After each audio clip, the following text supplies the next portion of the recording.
Team Pinoy Senatorial Bet para ikinagalak ang pagpasok sa top 12 ng pinakahuling senatorial survey ng SWS. Inihag ito ng kongresista sa reunion party na dinaluhan nito at ng kanyang ama sa Universidad ng Pilipinas. May ulat si Jackie Say. Ikinutuwa ni Congressman Sonny Angara ang regalong hinandog ng kanyang mga kaibigan na reunion party. Maliban sa mga kaibigan, kaklase at kapatiran, dumalo rin ang ama niya na si Senador Edgardo Angara. Hindi napigilan ng senador na ipagmalaki si Sonny. Anya, mas magaling pa raw sa kanya ang kanyang anak.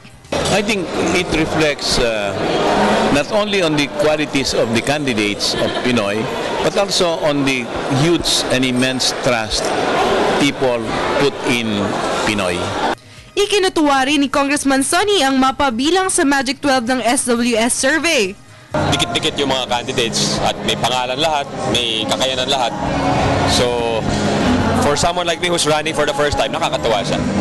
Kahit na nagkakasakit na si Congressman Sonny dahil sa tuloy-tuloy na pangangampanya, pa rin ang pagtulong at paghahatid ng plataforma niya sa mamamayan. Yun talagang advantage namin eh. Yun ang parang X-factor namin eh, si Pinoy. So we're all supportive of the President's reform agenda.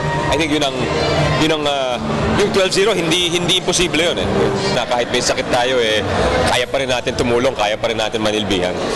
Maliban sa pagkakabilang sa Magic 12 ng congressman, para sa mga kaibigan niya, panalo na si Sonny sa darating na eleksyon bilang senador.